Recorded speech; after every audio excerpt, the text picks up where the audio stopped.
Matapos ang matinding pagkabigo na gapiin ng Bataan at dahil sa mataas na bilang ng mga namamatay na kawal, umatras ang mga Hapones sa ilalim ni General Masaharu Homma habang naghihintay ng panibagong suporta mula sa mga Hapon.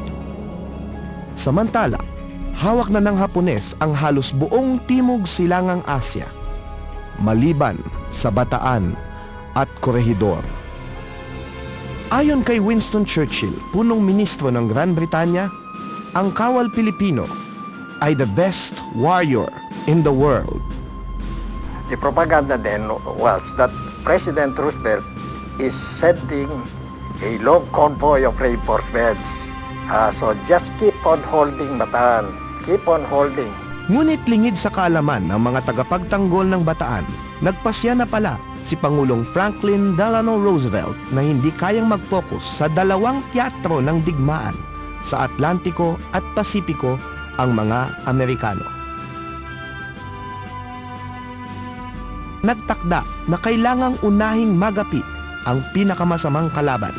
Sa makatwid, si Adolf Hitler muna, Europe first. Lahat ng mga tulong suporta para sa mga tagapagtanggol ng Bataan ay ipinadala na lamang upang tulungan ang mga Europeo at ang mga Briton upang magapi ang Alemanya at Italia. Sinabi ni Quezon kay MacArthur, "How typically American to anguish over the fate of a distant cousin while a daughter is being raped in the back room." Lumisan si Quezon sa Corregidor upang sa Estados Unidos ay patuloy na manungkulan bilang Pangulo ng Commonwealth. Si MacArthur ay lumisan ng Pilipinas at nangakong, "I shall return." When I landed on your soil,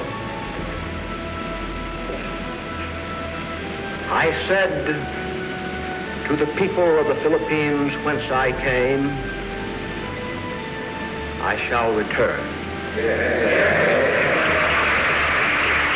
Tonight, I repeat those words. I shall return.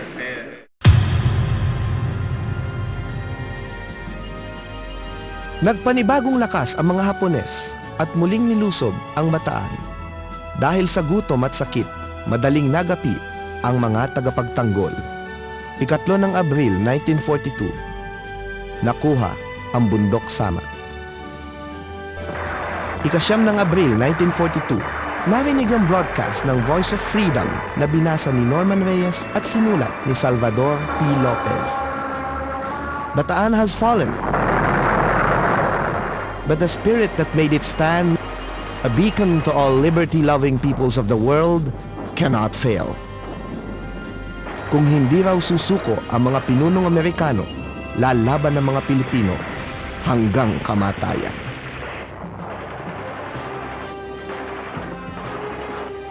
We thought that we will die.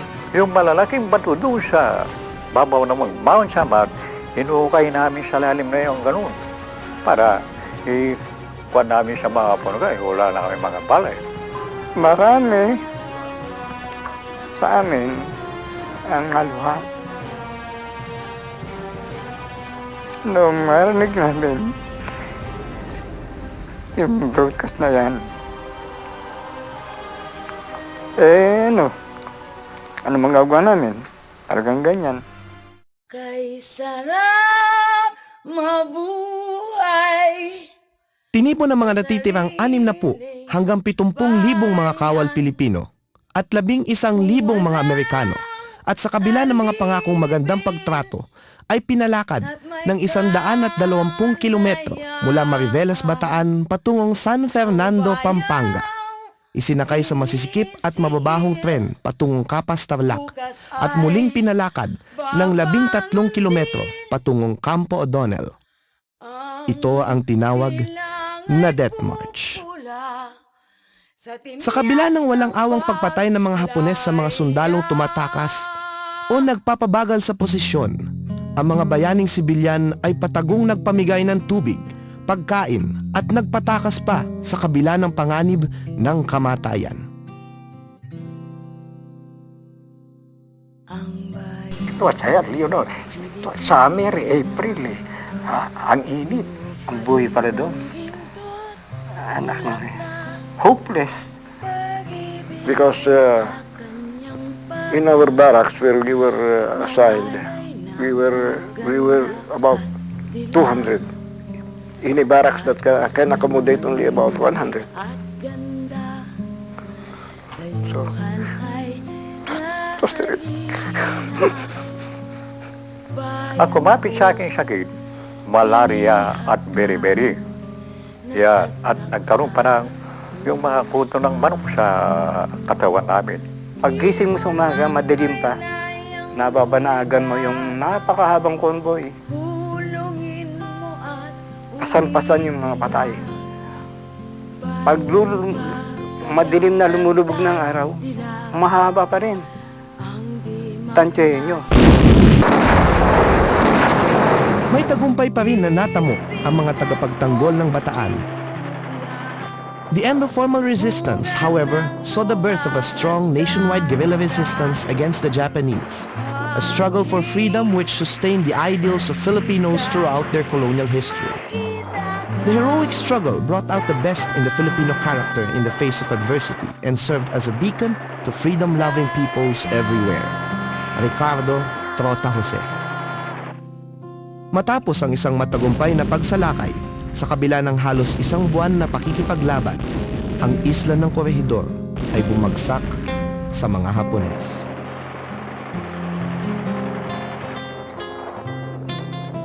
Pinakahuli ang Corregidor sa mga bumagsak sa mga Hapones sa Asya. Naging inspirasyon ng daigdig ang kagitingan ng mga manananggol upang ipagpatuloy ang laban. Remember Bataan and Corregidor.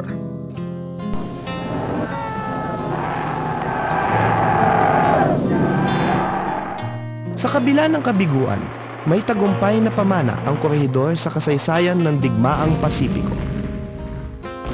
The Monkey Point Radio Intercept Station had a very key role in providing intelligence on Japanese naval victories in Coral Sea and Midway. Had Corregidor fallen sooner, had the intercept station been destroyed, the vital information would not have been relayed. The victories at Coral Sea and Midway would not have been possible, and the war would have taken a turn for the worse. Thus was Corregidor's important role in the Pacific War. Ricardo Trota Jose. Marami sa mga sundalo na mula sa Bataan at Corregidor ay nagtipon pa ng mga kasama at lumaban bilang mga gerilyero hanggang matapos ang digmaan. May mga bayaning Pilipino na hindi nakipagtulungan sa mga Hapones. Nang mahuli si punong maestrado Jose Abad Santos ng mga Hapones, hindi siya pumayag na makipagtulungan sa mga Hapones. Nasaksihan ng kanyang anak na si Pepito ang kanyang mga huling sandali. He cautioned me, he said, "Do not cry, Pepito. Show these people that you're brave, that everybody is given the opportunity to die for one country." He marched proudly with his shirt flapping.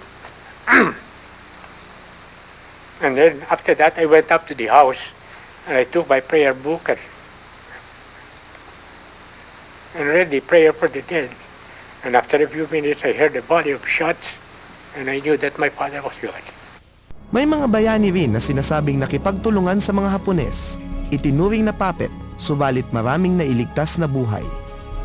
Nang lisanin ni Quezon ang Maynila, iniwan niya kay Jose P. Laurel ang bilin na makipagtulungan sa mga Hapones upang maging maayos ang sitwasyon sa Pilipinas. Binisita ni punong ministro Hideki Tojo ang Maynila. Tila banzay ang isinisigaw ng maraming Pilipino. Iyon pala ay bangkay. Sa isang pagpupulong sa Tokyo, hiniling ni Ministro Tojo kay Laurel na ideklara na ang pakikidigma ng mga Pilipino laban sa Estados Unidos at mga kakampi. I, Jose P. Laurel, President of the Republic of the Philippines, do hereby proclaim that a state of war exists between the Republic of the Philippines and the United States of America and Great Britain. It was a shock to all three of us. We did not expect this instruction and we were not prepared to meet it on the spot. I silently prayed and said the Pater Noster. I got up to say as politely as I could that I could not comply with that request. I said that my people would not approve of it, that I could not carry them, that I have never been a popular leader. That even if I should be willing to do what they wanted me to do, would be a leader without following because the Filipinos were opposed to such a step, and that it would not be decent for the Filipinos to declare war against the United States that was their benefactor, and that only unworthy people could be expected to do that. Jose P. Laurel. He then offered the party sums of money necessary for the achievement of independence. Laurel turned down the offer. Tojo, again unprepared for rejection, told Laurel that he was ready to assist them in any way. Laurel asked for an airplane to take them home. Tojo gave it to them. Ricardo Trota Jose. Nang siya ay maupo bilang Pangulo, kanya lamang kinilala na mayroon ng digmaan sa pagitan ng Republika ng Pilipinas at Estados Unidos. Hindi katulad sa Indonesia kung saan maraming Indonesyang namatay sa iba't ibang bansa para sa mga Hapones, walang ginawa si Laurel upang magpatala ang mga Pilipino upang lumaban para sa mga Hapones. Idineklara ng mga Hapones ang kasarinlan ng mga Pilipino. Itinaas ni na General Artemio Ricarte at General Emilio Aguinaldo ang watawat ng Pilipinas sa Legislative Building. Quijara Gitaro appeared at Malacanang stating that he was to be Laurel's advisor. Laurel told him, "I don't need an advisor. I could be your advisor, Quijara, but you cannot be my advisor. You had better get out." When Quijara refused, Laurel saw General Kuroda about this and also complained about the Japanese guards. Malacanang became the bastion of the Philippine Republic. Ricardo Trota Jose. Ayon pa sa mga kwento ng mga gerilyero, mismong si Laurel ang nakikipagkita sa kanila sa mga pangpang ng Ilog Pasig sa palasyo ng Malacanang. Sa kabila ng bangis ng mga pagpaparusa at pagpatay ng mga Hapones, marami ang nailigtas ng mga buhay dahil sa kanyang pakikisangkot.